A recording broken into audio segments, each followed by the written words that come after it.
नमस्कार, मैं हूं प्रवीण गौतम। दोस्तों, वीडियो में बात करेंगे। एक तरफ बिहार चुनाव में भारतीय रेलवे के नाम पर राजनीति की जा रही है, वोट मांगे जा रहे हैं। पीएम मोदी दावा करते हैं कि भारतीय रेलवे का मेरी सरकार ने काया पलट कर दिया। बीजेपी वाले सोशल मीडिया पर रील बनाकर चलाते हैं कि देखिए 2009 में किस तरह के हालात थे और 2025 में एकदम जापान टाइप बना दी है भारतीय रेल, एकदम से काया पलट कर दिया है। लेकिन जमीनी हकीकत क्या है? बिहार चुनाव के बीच बिलासपुर से जो खबर आई है वो देश को झकझोरने वाली है, मोदी सरकार को आईना दिखाने वाली है और सवाल पूछती है कि कब तक हमारे देश के लोग ट्रेन एक्सीडेंट में कीड़े मकोड़े की तरह मारे जाते रहेंगे और सरकार रील बनाती रहेगी। रील में भले अच्छी अच्छी तस्वीरें दिखाई जाती हैं, चंद ट्रेनों की पिक्चर खींची जाती है, वीडियो बनाए जाते हैं, लेकिन चंद ट्रेनों का नाम ही भारतीय रेलवे नहीं है। भारतीय रेलवे को भारत की लाइफलाइन माना जाता है।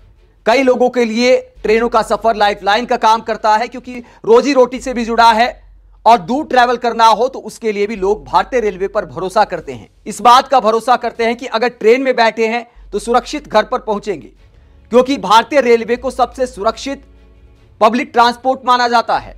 लेकिन एक के बाद एक एक्सीडेंट लोगों को डराने वाले हैं और मोदी सरकार से सवाल पूछते हैं कि कवच सिस्टम आखिरकार पूरी तरह कब लागू होगा, कब लोगों की जान आप बचा पाएंगे।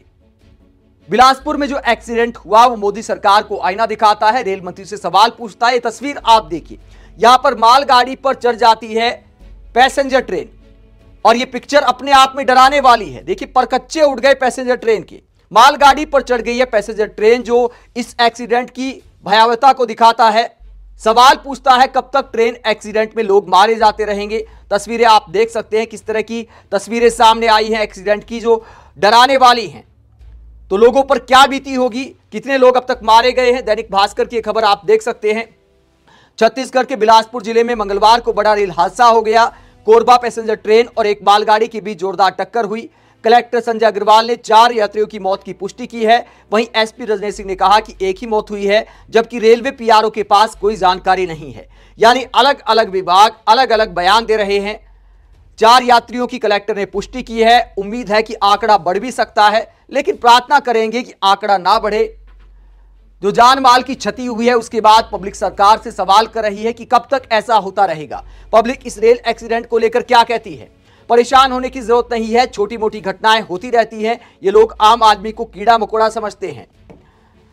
वरिष्ठ पत्रकार आवेश तिवारी कहते हैं, नरेंद्र मोदी जिंदाबाद, बीजेपी जिंदाबाद, अश्विनी वैष्णव जिंदाबाद, हम भारतवासी मुर्दाबाद। कुछ देर पहले बिलासपुर में एक मेमू ट्रेन एक ही पटरी पर आकर मालगाड़ी पर चढ़ गई, जिसमें फिलहाल 6 लोगों की मौत की खबर है। यह संख्या बढ़ भी सकती है। यानी अलग अलग आंकड़े अलग अलग सोर्स से सामने आ रहे हैं। देश सबसे सुरक्षित हाथ में है और देशवासियों का हाल बदतर हालात में। तो लोग कटाक्ष कर रहे हैं पीएम मोदी की इस बात को लेकर कि देश सुरक्षित हाथों में है। छत्तीसगढ़ के बिलासपुर में ट्रेन और मालगाड़ी की आमने सामने टक्कर, 6 की मौत, 12 से ज्यादा घायल। यह हादसा नहीं, रेल मंत्रालय की नाकामी का सबूत है। रेल मंत्री जी अब भी रील बनाएंगे या रेल देखेंगे? तो पब्लिक मोदी सरकार से, रेल मंत्री से सवाल कर रही है। लेकिन क्या ऐसे मुद्दों पर हमारे देश में राजनीति में, मीडिया में कोई डिबेट होगी? क्या हमारे टीवी चैनल के एंकर पीएम मोदी से सवाल पूछेंगे? बिहार चुनाव के बीच रेल मंत्री से सवाल पूछेंगे कि आखिरकार एक्सीडेंट पर रोक कब लगेगी? हमारे टीवी एंकर तो इस बात को लेकर भी गुणगान करने लगेंगे। अगर रेल मंत्री अपना कैमरा लेकर बिलासपुर पहुंच जाते हैं तो दिखाया जाएगा कि देखिए कितने घंटे से यहां बैठे हैं, खड़े हैं, खाना नहीं खाया है, शौचालय भी नहीं गए। इस तरह की खबरें दिखाई जा सकती हैं। तो मेहनत को दिखाकर गुणगान किया जा सकता है, लेकिन यह सवाल नहीं पूछा जाएगा कि आप ये एक्सीडेंट रोकने में नाकाम क्यों है। दावे तो बड़े बड़े किए जाते हैं, लेकिन धरातल पर क्या हालात हैं? 2023 की एनसीआरबी की रिपोर्ट क्या कहती है? मोदी सरकार में क्या हालात हैं ट्रेन एक्सीडेंट के? 2023 की जो एनसीआरबी की रिपोर्ट आई थी, जो कि आखिरी रिपोर्ट है एनसीआरबी की, उसमें क्या बताया गया है? साल 2023 की रिपोर्ट में सामने आया था कि उस साल कुल मिलाकर 24,678 एक्सीडेंट हुए, जिसमें 21,803 लोगों की जान गई और 3,014 लोग घायल हुए। प्रमुख कारण क्या था? ट्रेन से गिरना या पटरी पर ट्रेन की चपेट में आना। ट्रेन से गिरते क्यों हैं लोग? 18,480 लोग या तो ट्रेन से गिरकर मारे गए या पटरी पर ट्रेन की चपेट में आकर मारे गए। तो ज्यादातर ट्रेन से गिरते लोग इसलिए हैं क्योंकि ट्रेनों में भीड़ रहती है, लटक कर सफर करना पड़ता है, तो गिरकर भी बहुत सारे लोगों की मौत होती है हर साल। और एक्सीडेंट में भी बार बार ऐसी घटनाएं सामने आती हैं।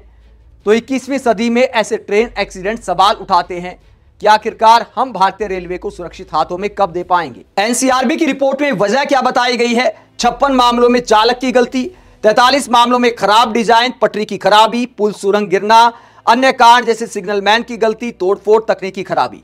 तो ये तमाम वजह रहती है रेल एक्सीडेंट की। एक और वजह रहती है स्टाफ की कमी। रेलवे में लंबे समय तक भर्तियां नहीं की गई थी, तो उसकी भी एक वजह सामने आती है कि कई बार जो हमारे लोको पायलट होते हैं, जो ड्राइवर होते हैं, वो ओवरटाइम करते हैं। कई बार उन्हें नींद आदि की समस्या हो जाती है, उनका स्वास्थ्य बिगड़ जाता है। स्टाफ की कमी की वजह से, तकनीकी खामियों की वजह से लगातार एक्सीडेंट पर एक्सीडेंट हो रहे हैं। जब भी कोई बड़ा एक्सीडेंट होता है तो सरकार की तरफ से जांच की बात की जाती है, दावे किए जाते हैं, फिर मामला ठंडे बस्ते में चला जाता है। फिर कोई बड़ा एक्सीडेंट होता है तो फिर सवाल पूछे जाते हैं। आप इस पूरे मसले को लेकर क्या सोचते हैं? कमेंट बॉक्स में अपनी राय जरूर दें। साथ ही चैनल को सब्सक्राइब भी करें। नमस्कार।